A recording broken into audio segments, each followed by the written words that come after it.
So Avatar Frontiers of Pandora is coming out in a couple of weeks, and I have to tell you that since they announced the game, I was extremely hyped for it. Because I don't know how one cannot be an Avatar fan after watching the movies. They're simply incredible, and the world of Pandora is simply outstanding to say the least. So they announced the game a couple of years back, with its release date set in 2022, so it's been delayed to December 23. And now I have to tell you that while I really want to be excited for the game, my feelings are quite mixed, to be honest.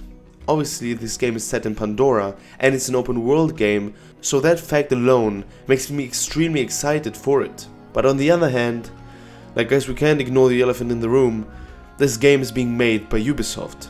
And as you may know, I reviewed Assassin's Creed Mirage quite heavily on my channel in the last couple of weeks, and I was pleasantly surprised with Ubisoft and how they managed to do that. But we still know what Ubisoft is capable of doing and how they got this kind of negative reputation as a developer of games. Because I think in order to create an outstanding, really good game, the developers have to produce this game with passion and love for the topic.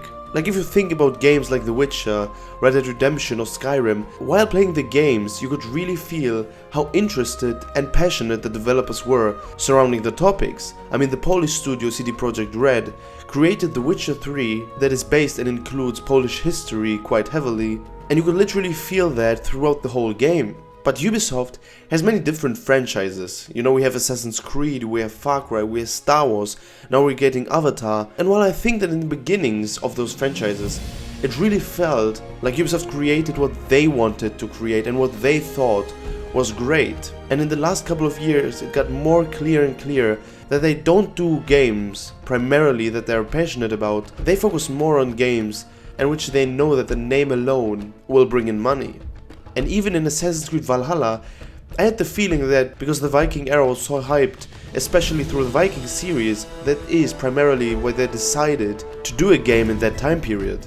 But if you think about the Ezio trilogy, it kind of felt like they were the ones that said, okay, we want to create games in the Italian Renaissance, and it paid out extremely well for them.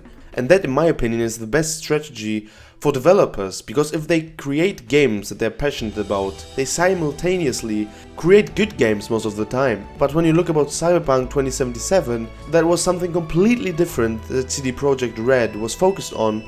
It kind of flopped, even though the hype was incredible. So I'm very hopeful that they create Avatar Frontiers of Pandora with a love and passion for the whole topic, because that is what you need to tell great stories and to create great open worlds. And to be fair, after looking at some gameplay videos, I really have to admit, Avatar Frontiers of Pandora looks incredible.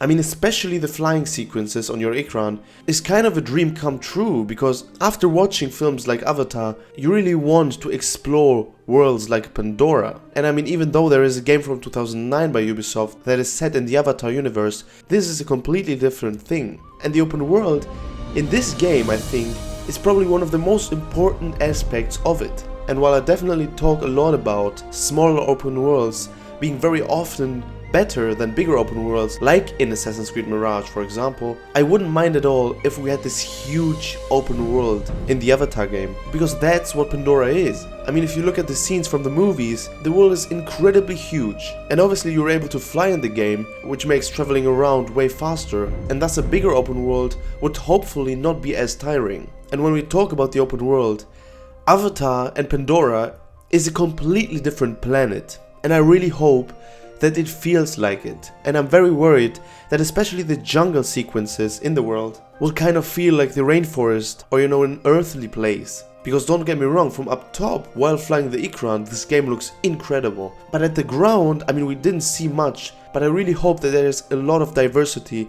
and a lot of those neon-like blue features in the world. And another thing that I noticed from watching gameplay videos is that this game will pretty much be Far Cry in Pandora. I mean, we obviously know the Ubisoft formula, but everything, you know, from discovering, from gathering, from hunting to the combat, it really feels like a Far Cry game that is set in the world of Avatar. And you know, for me personally, that isn't quite a big problem, because I really like the Far Cry games, but I think it would be a way better choice marketing wise and also for the success of the game if they invented something a little bit more thought through and new. And another thing for me is I really hope that we can change from first person view and third person view. I don't know how you feel about that, but for me, when I'm flying, I mean, especially in the beginning, okay, I understand third view, but sometimes down the line, I would really love to explore Pandora in the first person while flying the Ikran. And I hope that that will be possible, that you can change from third person to first person, because I mean, just looking down at Pandora while flying an Ikran in first person view, I mean, I don't know if it gets any better than that. So as you see, I'm definitely quite hyped for the game and especially for the open world of it.